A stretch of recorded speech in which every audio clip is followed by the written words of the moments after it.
Bonjour et bienvenue à TVRP Info. André Martel pour vous accompagner dans la prochaine heure. Aujourd'hui, on va rendre visite à deux organismes communautaires d'importance. Centraide pour commencer et par la suite, on ira voir la Maison des familles. Donc, Centraide qui nous parleront de financement. En fait, une grosse campagne de financement de leur côté. Et puis, du côté de la Maison des familles, une magnifique murale.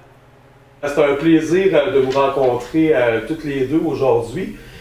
Bien, moi, je suis la responsable de campagne. Donc, c'est moi qui vais être dans les activités de financement. Donc, c'est moi qui vais être vraiment dans ces événements-là, à rencontrer les partenaires, les organismes. Je vais me présenter aussi dans les milieux de travail pour la campagne en milieu de travail. Donc, je vais être vraiment appelée à être sur le terrain avec les gens, là. Concernant le tournoi de volleyball Blacklight, c'est qu'on a un nouveau partenaire cette année qui est Jennifer Dastou de Accès Pharmacie. Donc, grâce à elle, là, ça va nous apporter un appui financier important qui va nous permettre d'avoir un beau montant à annoncer à la fin de ce beau tournoi-là. Puis, la soirée va être sous la gouverne de DJ Robinson. Donc, ça risque de fêter fort et de fêter longtemps. C'est un tournoi de volleyball qui dure sur 3 jours, donc du vendredi au dimanche, qui est vraiment... les équipes sont habillées en blanc avec les néons, donc l'effet est vraiment spectaculaire. Avec une soirée aussi festive le samedi. OK. Ah, ben c'est ce que je peux vous mentionner pour l'instant. OK.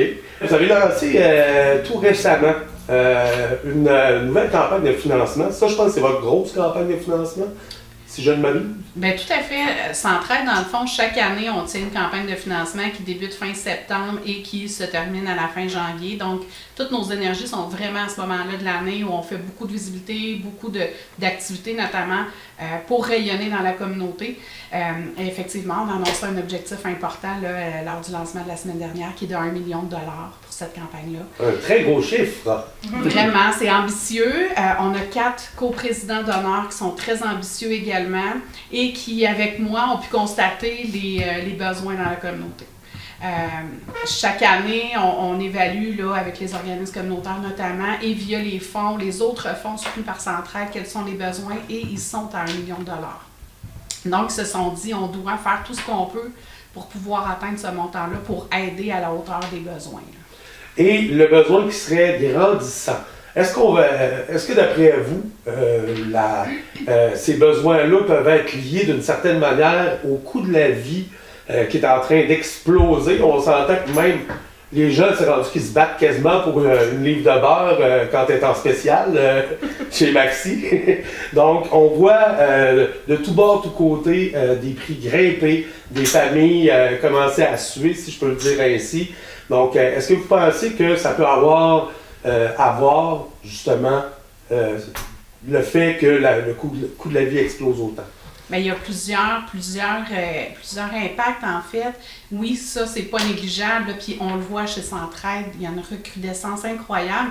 Ça fait 6 ans que je suis ici, puis j'ai jamais connu ça. Là. Même dans la pandémie, c'était pas autant. Les besoins étaient pas autant exprimés. On recevait pas autant de demandes. Là, c'est vraiment plusieurs dizaines là, par semaine. Là. C'est vraiment assez intense on a beau se mobiliser avec les organismes puis l'ensemble de la communauté puis on a de la difficulté là, à répondre à tous les besoins qui sont présentés. Donc oui, ça c'est un facteur qui explique, mais il y a aussi toute la détresse qui a été amenée avec la COVID. Ça a laissé des traces, puis ces traces-là sont encore présentes. Fait que ça a augmenté les besoins encore là des organismes communautaires. Ils ont dû se trouver plus d'intervenants, augmenter les heures d'ouverture de leur établissement pour bien répondre. Fait que ça aussi, ça vient peser dans la demande. Là. Il y a des besoins qui sont là beaucoup. Un autre critère aussi qui explique ça, c'est le programme gouvernemental qui a eu la PCU pendant la pandémie. Ça a fait en sorte qu'il y a des gens vivant en logement primodique qui ont reçu ces primes-là et qui, on sait, les logements primodiques, le taux du coût du logement est basé sur les revenus des personnes. Donc là, il y a des personnes qui ont vu leur revenu annuel augmenter grandement, ce qui fait en sorte qu'aujourd'hui, se retrouvent avec des hausses assez incroyables de logements. Fait que ces personnes-là n'arrivent plus là, à subvenir à leurs besoins, n'arrivent plus à payer leur logement, n'arrivent plus à payer l'épicerie de la semaine parce que le logement a augmenté grandement là, à cause de ça.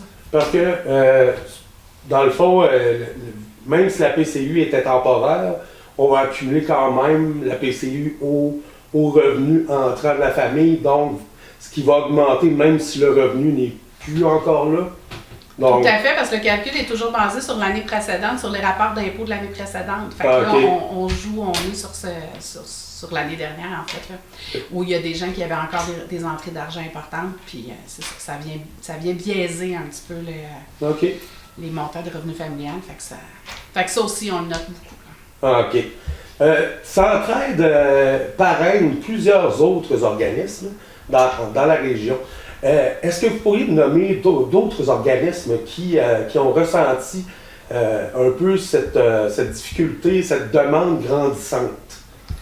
J'aimerais bien vous en nommer quelques-uns, mais c'est l'ensemble. C'est l'ensemble totalement. Qu'on parle de ressources en milieu familial, qu'on parle de notre OMAID Manicouagan, des centres de femmes en santé mentale, le centre de prévention suicide. Le comptoir alimentaire. C'est ça, c'est complètement... Tous les organismes sont touchés. Il n'y en a pas un qui peut se dire « Ah ben moi, j'ai la vie sauve, je m'en sauve, je m'en claire bien. » Non, c'est tout le monde qui est touché, tous les organismes confondus. Avec beaucoup de répercussions quand même venant de cette pandémie et des suites qu'il y a eu de ça. Vraiment, on n'est pas... Bien, tu sais, on voit qu'on en sort un petit peu de la pandémie, là, les cas sont moins difficiles, le taux de mortalité semble avoir diminué, tout ça, mais l'impact psychologique demeure, puis même est grandissante, là, on n'a pas terminé. Oui, c'est un petit peu le coup d'après, ça fait boule de neige finalement, et les choses grossissent. Et quand on parle de détresse, etc., ça prend souvent un certain temps avant de ressentir au niveau, par exemple, des finances d'une famille, là, avec les taux d'intérêt, des cartes de crédit qui augmentent, etc. Donc, c'est une répercussion qui, finalement, grandit, mais ça fait déjà un petit moment qu'on sent que la pandémie se calme. Par contre, justement, là, c'est plutôt les familles et ce qu'ils vivent, les difficultés qui sont à un pic. Puis tu sais, il y a des gens qui sont allés... La majorité de la population, beaucoup de gens ont de la difficulté à demander de l'aide. Hein? Oui. C'est pas donné à tout le monde, c'est un acte de courage de demander de l'aide. Fait qu'il y en a qui ont attendu vraiment qu'il n'y ait plus rien, aucune économie qui avait amassé pendant les dizaines dernières années. Ils n'ont plus rien, là, ils attendent à la limite. Puis quand on attend à la limite avant de demander de l'aide, mais là, le problème est beaucoup plus lourd. Là. Il y a des répercussions sur nous, sur le conjoint, sur les enfants, sur les parents. C'est toute la famille élargie qui est impactée là, par tout ça. Fait que c'est beaucoup plus difficile pour nous d'aider à ce moment-là parce que le problème est rendu très gros. Là.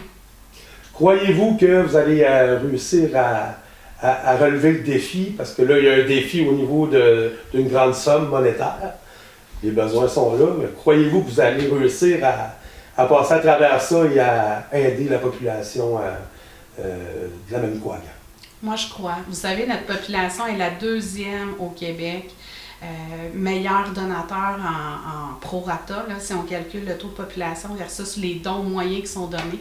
Donc, les gens d'ici sont hyper généreux. C'est des gens qui ont le cœur sur la main, qui ont le goût de faire une différence dans la vie des gens, qui s'engagent à la communauté. Donc, moi, j'ai vraiment confiance que la population va être derrière nous encore puis qu'ils vont mettre l'épaule à la roue pour nous aider à atteindre ces objectifs-là. Et puis, si jamais les gens ne peuvent pas participer à une activité de financement que vous avez mis sur pied, mais qui aimeraient donner quand même, hein, ça doit arriver quand même assez régulièrement. Donc, comment peuvent-ils se tourner vers vous afin de donner des dons? Est-ce que vous pouvez amasser également de la nourriture? Ça va sur quel degré l'aide que les gens peuvent vous apporter? Ben pour les dons, ils peuvent se rendre sur notre site internet, Centraide Manicouagan, Centraide Haute-Côte-Nord Manicouagan. HTM Manicouagan. C'est ça. Ils peuvent aussi faire des virements Interac, qui est moins connu un peu cette façon de faire là, mais qui est aussi possible. Ils peuvent venir nous voir directement au bureau aussi, nous rencontrer. On est toujours contents de voir des gens. Puis ce qu'on souhaite aussi, c'est que les entreprises nous ouvrent leurs portes pour les campagnes en milieu de travail. Nous, c'est ça qui est vraiment le nerf de la guerre. Ça représente près de 90% chaque année des résultats qu'on récolte là, lors de nos campagnes de financement. Donc, les entreprises qui ne sont pas encore donatrices, on vous invite à nous ouvrir vos portes. Ça ne vous engage à rien. On va vous rencontrer avec vos employés. La belle Marie-Pierre va aller faire une belle présentation, 10-15 minutes, pas plus que ça. Puis on vous explique en quoi c'est important là, de s'engager. Puis après ça, à coût d'$1, $2 par semaine sur la paye, c'est moins qu'un café Tim Hortons. Puis nous, on fait des miracles avec ça. Ça peut faire toute la différence dans des familles. Hein? Vraiment. Revenons maintenant avec la grosse campagne de financement. On parlait tout à l'heure qu'on avait besoin de beaucoup de sous. Mais pour avoir beaucoup de sous, on a besoin d'aide. Et puis, donc, vous avez des présidents d'honneur qui sont là pour vous prêter main forte. Pouvez-vous nous en parler plus en détail? Donc, on a, 4 présidents d'honneur cette année pour atteindre l'objectif d'1 million de dollars. Avec moi, Josée, la population, c'est des présidents d'honneur très engagés, très motivés. Donc, on a Marie-Ève Bouliane de la clinique chez Juban. On a Jean-Sébastien Sicard de chez Mathilde à Tadoussac. Nous avons aussi Olivier Donnet du complexe Maxiform et Jean-François Gauthier de Sport Expert. Donc, c'est les 4 présidents d'honneur qui vont être les têtes d'affiche cette année pour la campagne de financement. Pour ce qui est des présidents d'honneur qui s'impliquent grandement, comme tu nous le disais, de quelle manière s'impliquent-ils? Bien, écoutez, ce qu'ils veulent faire notamment, c'est d'aller toucher une clientèle un peu plus jeune. On le sait, les baby boomers quittent le marché de l'emploi tranquillement pas vite et c'était des grands donateurs dans leur milieu de travail. En quittant leur milieu de travail, malheureusement, on les perd. Nous, on n'a pas de suivi. Donc, ça va incessamment laisser une place importante, un trou là, dans nos prévisions budgétaires. Donc, ils souhaitent aller chercher cette nouvelle clientèle de jeunes-là qui est peut-être moins abonnée à Centraide. Donc, ils veulent faire connaître, ils veulent les faire accompagner avec eux, les inclure dans nos activités et surtout, ils veulent développer aussi les campagnes en milieu de travail. Avec notamment ces jeunes donateurs-là, mais aussi des nouveaux milieux où on est moins, les milieux de la construction, des milieux professionnels également. C'est un peu leur projet, leur plan de match là, pour essayer d'atteindre l'objectif. Donc, c'est des personnes qui ont beaucoup de contacts, j'imagine, et qui vont planter leurs tentacules un peu partout afin de vous aider grandement. C'est nos super-héros cette année.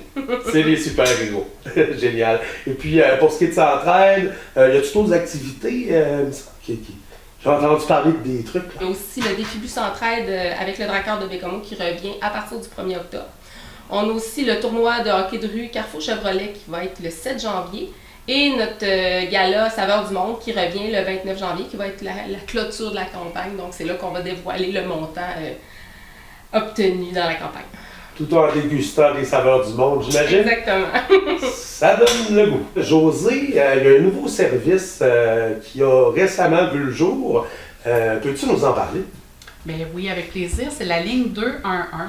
Dorénavant, pour tous les habitants, les citoyens de la Côte-Nord, il est possible, en composant le 211, d'avoir accès à une personne qui peut guider les gens pour les accompagner vers des ressources du milieu. Et pas seulement des ressources du milieu communautaire, mais ça peut être des ressources gouvernementales, municipales, en sport, en loisirs, santé, services sociaux. Bref, tous les besoins qu'une personne peut avoir dans la vie de tous les jours, puis elle ne sait pas à qui s'adresser, elle ne sait pas se tourner, elle contacte le 211 par téléphone ou par clavardage et quelqu'un va pouvoir la guider et l'amener à aller vers ces ressources-là. Ce qui est le fun aussi avec la ligne 211, c'est que sur le site Internet, on a accès à des répertoires. On peut créer son propre répertoire en fonction de nos besoins. Par exemple, je peux taper, aller sur le site Internet et pour que je sois capable, là, c'est vraiment très simple, c'est accessible à tout le monde. Donc, on va sur le site Internet du 211 et on fait des filtres. Donc, on peut cocher, par exemple, pour ma municipalité ou ma MRC ou pour l'ensemble de la Côte-Nord. On peut cocher, par exemple, moi, je veux de l'information sur les sports qui sont offerts dans ma région.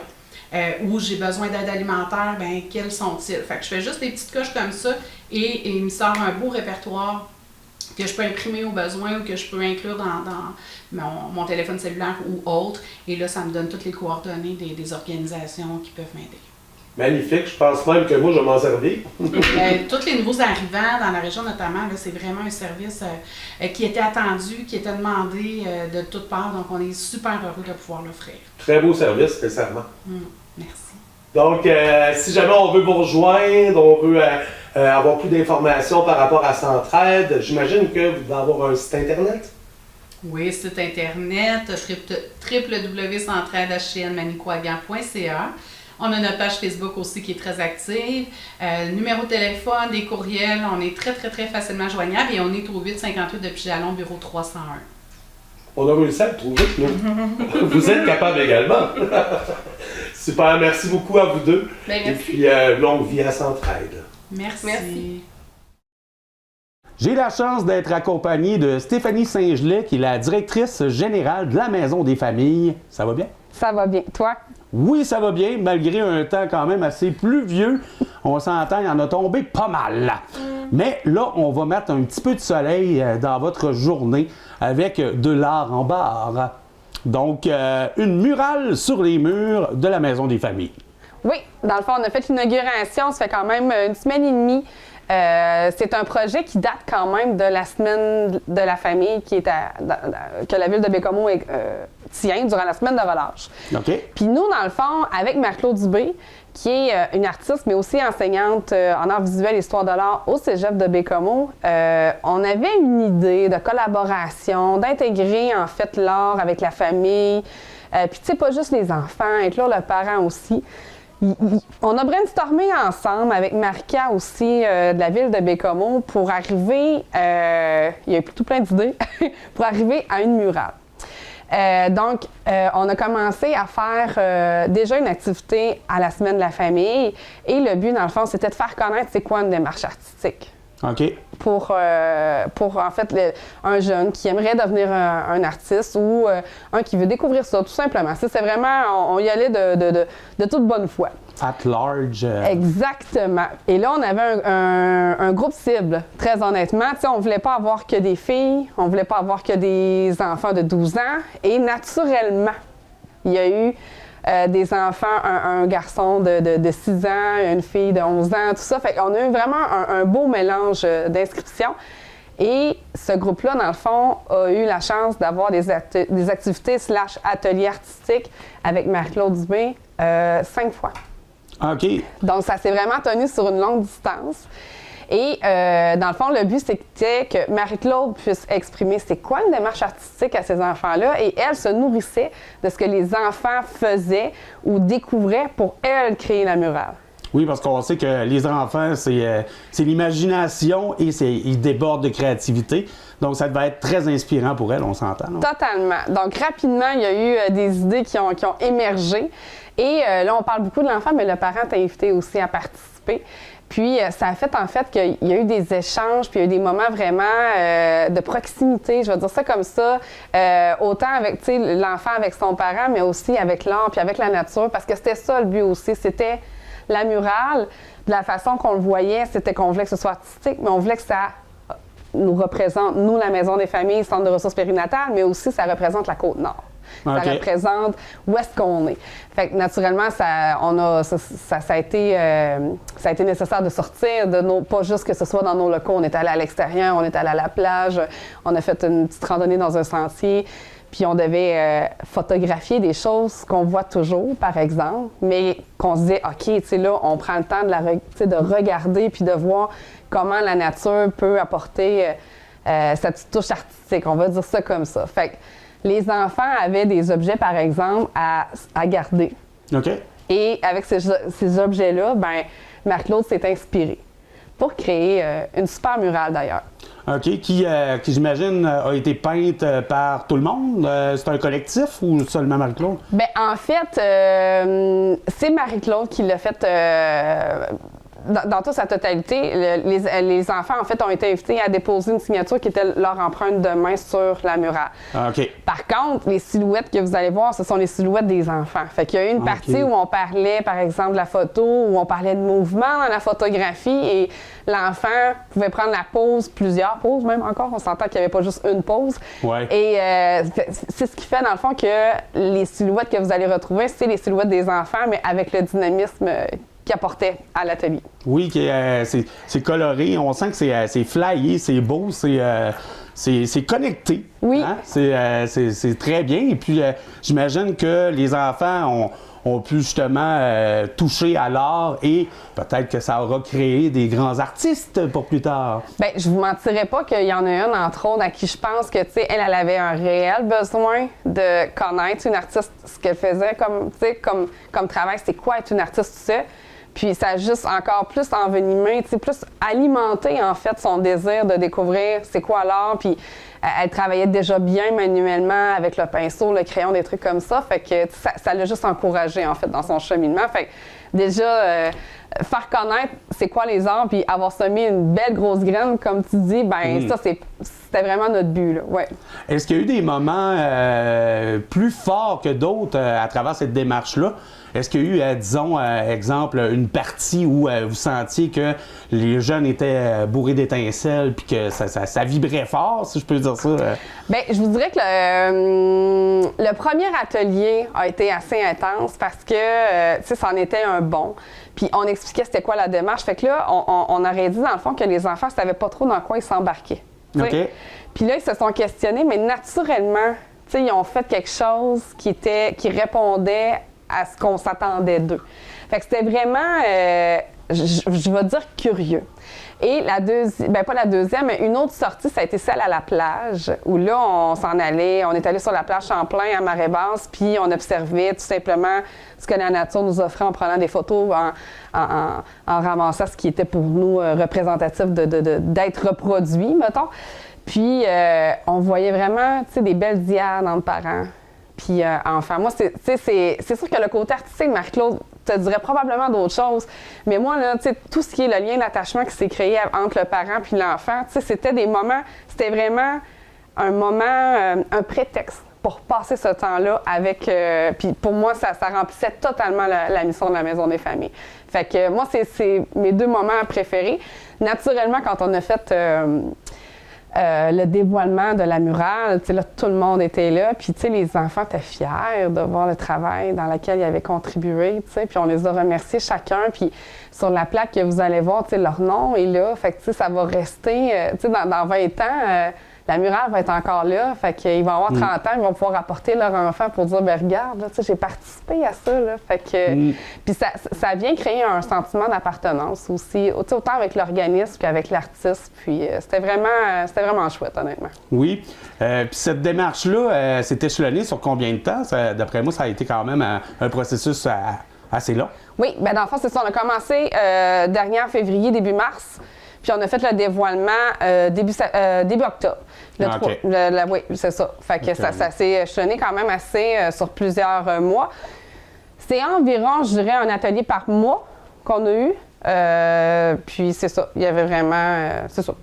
Donc, pas à pas, la murale qui s'est construite et, Oui. pour donner ce beau résultat. Oui. Et puis, j'imagine, en tout cas, c'est du côté, juste pour dire aux gens, si jamais ils veulent l'observer, c'est du côté de l'église à la Maison des familles de Bécomo, c'est ça? Quand on monte la côte de la cathédrale, la fameuse côte Joliette. Donc, Ouais. c'est...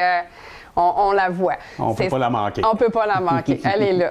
Excellent. Puis, du côté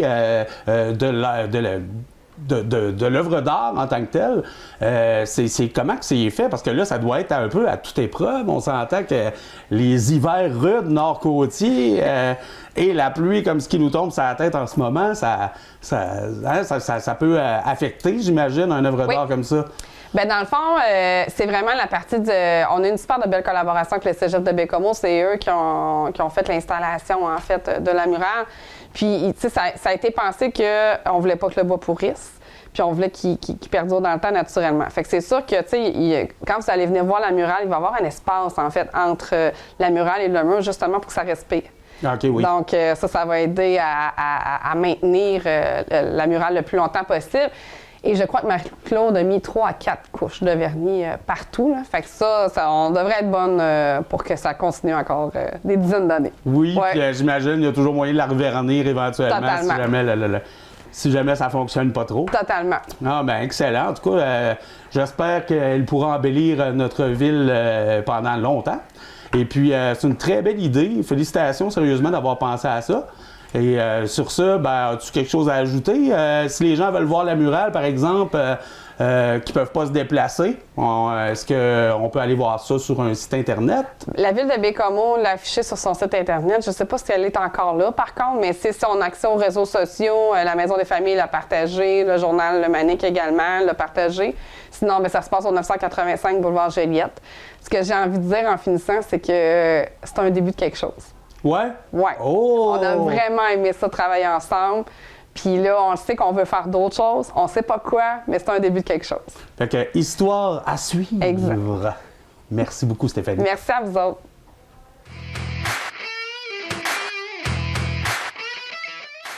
Côté actualité, pour débuter, le championnat provincial scolaire de cross-country du réseau du sport étudiant du Québec s'est tenu du côté du cégep de Bécomo, en fait dans les sentiers du cégep, de très beaux sentiers d'ailleurs, on est gâtés. Donc, il y a eu près de 52 étudiants, en fait, pas près de, c'est 52 étudiants qui représentaient la Côte-Nord. Et on a eu près de 700 étudiants, ça fait du monde qui court pas mal. Donc, 700 étudiants qui provenaient d'un peu partout au Québec. Ça a été quelque chose de gros et ça a été organisé par l'école secondaire Serge Bouchard ainsi que la polyvalente des Baies. Et l'année prochaine, donc le provincial, qui sera encore une fois du côté de Bécomo en 2023. La Côte-Nord serait une des régions du Québec où il y aurait la plus forte hausse, en fait, vis-à-vis des véhicules électriques. Donc, c'est un petit peu partout qu'on voit cette technologie s'étendre un peu partout au Québec. Mais en fait, nous, on a 53 % sur la Côte-Nord et il y a seulement que la Gaspésie, Île-de-la-Madeleine, qui aurait 2 % de plus, donc 55 % de véhicules électriques. Donc, c'est quand même très bien de ce côté. Et puis, juste en arrière de nous, on a le Saguenay-Lac-Saint-Jean qui se démarque avec un 50 % des véhicules électriques. Donc, c'est parti, la vague qui déferle sur les régions. Et puis, j'imagine qu'on devrait en voir de plus en plus. Il y a des tout-petits qui se sont amusés pas à peu près et qui risquent de s'amuser pas mal souvent dans un nouvel endroit pour les accueillir. C'est le centre de la petite enfance, Magimuse. Donc, l'établissement qui a ouvert ses portes dernièrement sur la Mingan du côté de Bécomo. C'est 45 places qui se sont ouvertes. Donc, c'est quand même pas mal, mais ça n'a pas été long. On s'entend que les places ont été prises.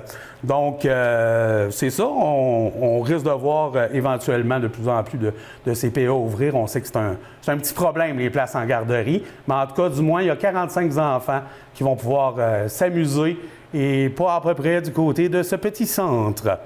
Il y a les électeurs de Bécomo qui vont devoir retourner aux urnes. Et quand ça se fera le 19 février.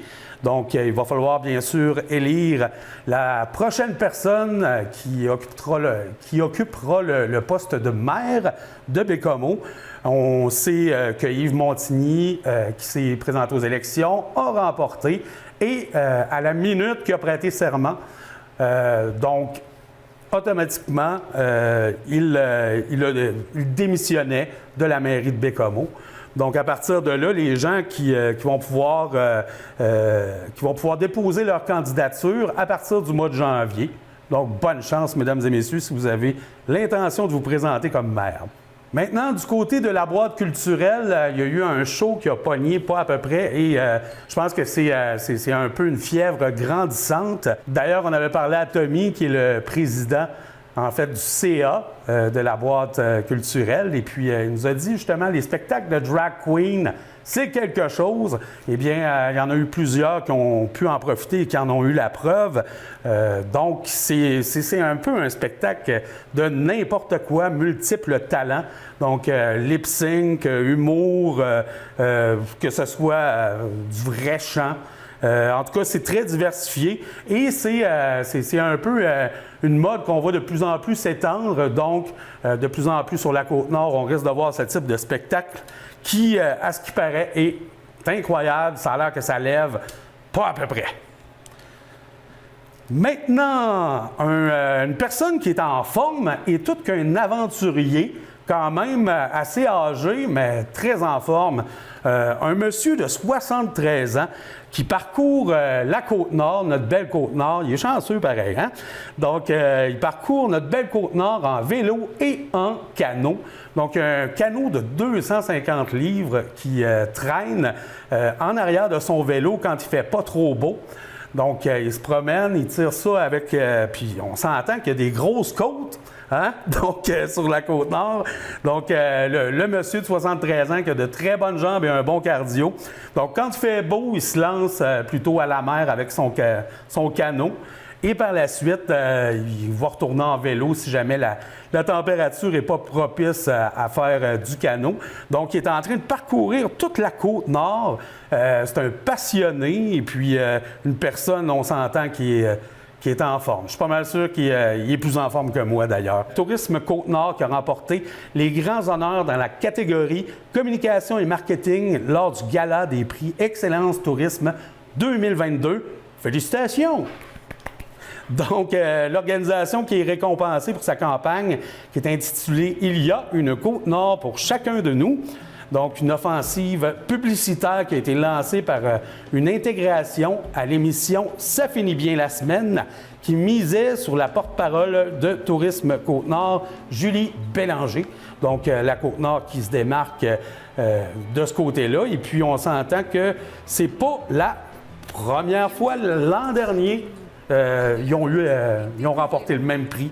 Donc, félicitations doublement. Les futurs étudiants et étudiantes qui peuvent déposer une demande d'admission pour le baccalauréat en travail social qui va commencer à l'hiver 2023 du côté de Bécomo. Donc, les cours universitaires qui vont se donner au cégep de Bécomo dans les locaux de l'antenne de l'Université du Québec à Rimouski, l'UQAR. Donc, ce serait la deuxième fois que l'UQAR offre le programme du côté de Bécomo. On indique d'ailleurs que c'est justement pour... il y a une pénurie sur la Côte-Nord à ce niveau-là. Donc, on risque de combler ce petit problème-là en donnant l'accessibilité aux jeunes plus facilement. Et en terminant, c'est encore une fois un gros cervidé qui s'est fait rentrer dedans. Donc là, on ne les compte plus vraiment.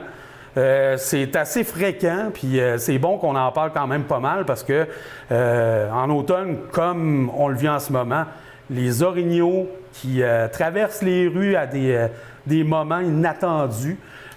On s'entend que c'est pas facile à voir de soir un orignal, donc faites bien attention. Et particulièrement du côté de la 138 entre Pointe-le-Bel et Pointe-aux-Outardes. Justement, il y en a eu énormément. Puis dernièrement encore, un orignal qui s'est fait frapper. Heureusement, il n'y a pas eu de blessés graves ou de décès, mais on sait que c'est quelque chose de meurtrier. Donc, c'est dangereux, ces grosses bébêtes-là. Ça vaut la peine de ne pas trop rouler vite et de bien ouvrir les yeux. D'ailleurs, moi, j'ai mis des petits sifflets sur ma voiture. Je ne sais pas si ça fonctionne, ces affaires-là. Si jamais quelqu'un a une preuve que ces sifflets-là qu'on vend chez Walmart, chez Canadian Tire fonctionnent, une preuve scientifique, venez nous jaser sur le Facebook de TVRP. Donc, ça serait bien le fun parce que j'ai essayé de faire des recherches là-dessus, puis il n'y a comme rien qui confirme en vérité que les petits sifflets de Dollarama, Canadian Tire, Walmart, etc., fonctionnent et éloignent vraiment les orignaux. Moi, je mets ma radio dans le tapis. J'imagine que ça doit les faire fuir un petit peu. Sur ce, bonne journée.